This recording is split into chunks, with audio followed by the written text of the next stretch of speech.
Alabama has a pretty good squad this year, and I think that they'll have some success for next year. For their schedule, they went 12-2 last year, with their only losses being against Texas and Michigan, who both went to the playoffs. They also went on a 10-game win streak in the SEC, where they beat number 1 Georgia, number 14 LSU, number 15 Ole Miss, and number 17 Tennessee. They beat a lot of good teams, and I think that they'll be even better this year. Their schedule will get harder next year because the conference is adding 2 big powerhouses, Oklahoma and Texas, from the Big 12, and they play at Wisconsin, Tennessee, LSU, Oklahoma, and Vanderbilt next year, and that already is a tough schedule on the road, and that makes it even harder. At home, they play WKU, South Florida, Georgia, South Carolina, Missouri, Mercer, and Auburn in the Iron Bowl for the last game, and they have a pretty tough schedule, especially since they have to play Oklahoma, which is the top team, on the road. For their stats, they did all right last year, and their offense was okay for Alabama, and it could be better though. They were 58 in yards with about 393 total yards per game, and they had a better rushing attack than they did their passing. They were 46 in rushing yards and 68 in passing yards. Last year, their O-line was okay. It could be better this year, and I hope it is, because Jalen Milroe didn't have much time. It wasn't as bad as Shedeur, but I hope that he has more time this year. In scoring, they were 23rd and with 34 points a game, and they were also 11th in red zone offense with a 92.3 scoring percentage. For their defense, they had a really big sack rate. They were tied for 10 in sacks with 39 on the season. For the upcoming roster, they got a new coach, which caused them to lose some recruits. And while the new coach has very big shoes to fill from Nick Saban, Kalen DeBoer is probably one of the best people to do it. He led Washington to the national championship game, and even though they lost, he's still a really great coach. He also brought some recruits along with him who originally were going to Washington or were already at Washington, and they became transfers, and that's a good thing that they got at Alabama. For their players leaving, they have some key players to the NFL and the transfer portal. Jace McClellan and Roydell Williams left to the Falcons and Florida State. Jermaine Burton went to the Bengals, who was their top receiver last year. Also, Isaiah Bond and Amari Niblack went to Texas together. Ja'Cory Brooks went to Louisville, and although he had a down year last year, I think he could have made an impact if he still stayed at Alabama. Caleb Downs was one of the best transfers this year, and he went to Ohio State. He's only a sophomore this upcoming year, and I think he can really impact any team that he's with. And Caleb Downs led the team in tackles. Terrion Arnold went to the NFL, and he was Alabama's top corner. Justin Aboybe went to the Chargers. Dallas Turner was their top draft pick to the Vikings.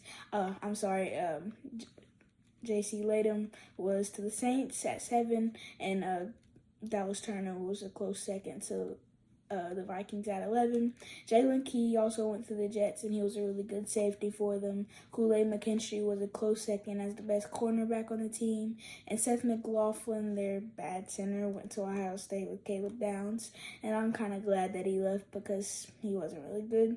For their players returning, they got Jalen Milroe, Kobe Prentice, C.J. Dupree, Kendrick Law, Deontay Lawson, Jahad Campbell, Malachi Moore, and Caden Proctor. Malachi Moore is a senior this year, and he'll take a big leadership role. And Jalen Milroe is one of their best quarterbacks and going to be one of the best in the college football. And Kobe Prentice is a really good wide receiver, as well as Kendrick Law. And Deontay Lawson was probably one of their leading defensive players returning. Jalen Milroe had a good year last year, and he'll have to step it up even more if he wants Alabama to win. He had 2,834 passing yards with about a 66% completion percentage, and he also had 23 touchdowns and 6 interceptions. He took 44 sacks, though, which isn't good, and I kind of blame that on the offensive lineman. His awareness is also pretty good, and he has really good he's really good at evading sacks. He would have had way more sacks if he didn't have his rushing. He used his legs really well, and he had 531 rushing yards and 12 touchdowns, which is really good for a quarterback. Kobe Prentice will probably be their best returning wide receiver next year. He didn't get as many targets, but he still did really good. He had 18 receptions for 314 yards last year, so most of his catches were on longer routes. He also had 2 touchdowns, and if he can step it up and be receiver 1, then Alabama would love it. Caden Proctor was an interesting story because he originally transferred out to Iowa, but he changed his mind and came back to Alabama, and he'll be one of their best offensive linemen.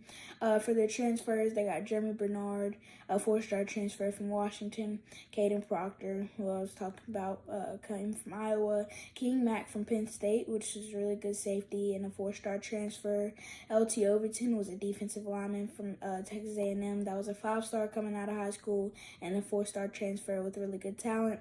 Damani Jackson was a 5-star cornerback recruit out of high school, and he went to USC and ended up being a 4-star transfer. Austin Mack is a 6'6" quarterback with really good size, and he also went to Washington and is one of the players who came along with Caleb DeBoer to Alabama. Another one of those players were Parker Brailsford, who is an offensive lineman from Washington, and he's a 4-star transfer recruit, and he was on an all Pac-12 second team last year, and when he was a freshman, and he was a freshman All-American first team player. For their recruiting, they got the number 2 recruiting class because they got 5 5-stars and 24 4-stars. The 5-stars were Ryan Williams, Jalen Ibakwe, Xavier Brown, Xavier Mincy. Ryan Williams is the 3rd best receiver in the country in 247 Sports, and he's the 8th best prospect in the nation.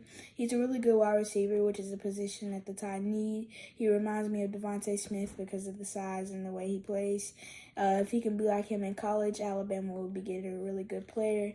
Jalen Ibakwe is a 5-star cornerback that is the 2nd best at his position. He can add depth to their defense, which is what they need. Another couple players that can add depth to their defense are Xavier Mincy and Xavier Brown. Xavier Mincy is a 5-star safety who is 4th in his position, and since they lost Jalen Key, he can be a really good replacement for the next couple of years. Xavier Brown is a 5-star corner from Mater Dei, so he came from a big school and he performed well. He was ranked at a top 3 cornerback by 24/7 Sports, and I think he'll do well at Alabama. Caleb Odom, it wasn't a 5-star or anything, but he's another really good prospect. He's a tight end, 4-star tight end for Bama, which is a position of need as well. CJ Dupree is a really good player, and I think he'll fit in really well for Alabama offense. I think Alabama will end up going 11-1 before the SEC tournament championship, and I think that they'll win back-to-back championships. I have their only loss going to Georgia early in the season. I think that they will use that loss as fuel for the rest of the season and potentially win the whole thing. But that's it for this video, and like and subscribe for more.